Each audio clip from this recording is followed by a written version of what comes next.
Alright, hey guys, today we're going to be taking a detailed look at the document of Metal Gear Solid 2. We're going to be going really in depth with this, so if you don't want to watch the whole thing, don't worry, I've included links in the description to let you jump to whatever section you're interested in. But also first, we're just going to be doing a brief overview so you know what you're getting, and hopefully I'll try to describe if this is actually worth purchasing for you. So the first question you may be asking is, what exactly is the document of Metal Gear Solid 2? It sounds like a book or something, right? Well, actually, this is a bonus disc which was sold separately in all regions but the UK, which gave you a lot more information on the background of Metal Gear Solid 2. It had things like developer interviews, it had like a bunch of extra content. Pretty much everything except the game's source code is on here. Well, actually, some of the source code is. But anyway, it has a lot of great information about the development of Metal Gear Solid 2, as well as some of the cool features that it implemented.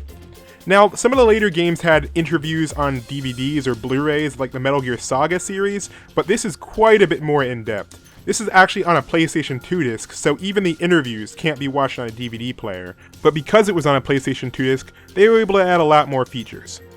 Like, by far, one of the coolest things about this disc is the theater mode. It's not like a theater mode in later games where you just go back and play the cutscenes or altered version of the cutscenes. You can actually have them played in real time, so you can actually change the camera angles and pretty much pan or scroll wherever you want, which is actually really cool.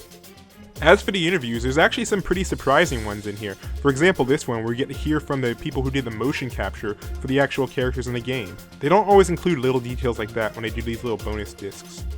This disc also includes a small handful of VR missions, but these were mainly just a teaser for the upcoming Metal Gear Solid 2 Substance release. So this PS2 disc comes packed with awesome Metal Gear content, but it does have some drawbacks. One, the fact it's a PS2 disc means you can only play it on a PlayStation 2 or an early PS3 model. So that means all this stuff's going to be in standard def, and you're probably going to have to dig out an old console if you want to enjoy it.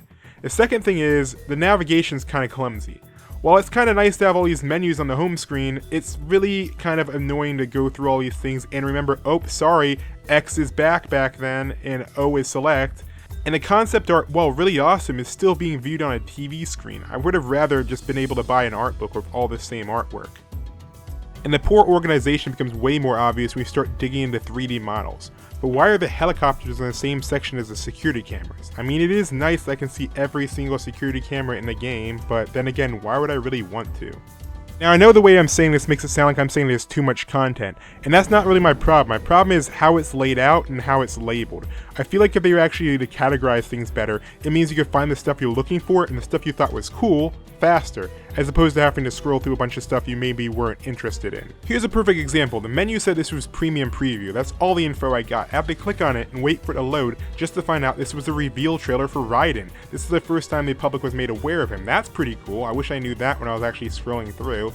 But no, I had to load an entire other screen just to find that out.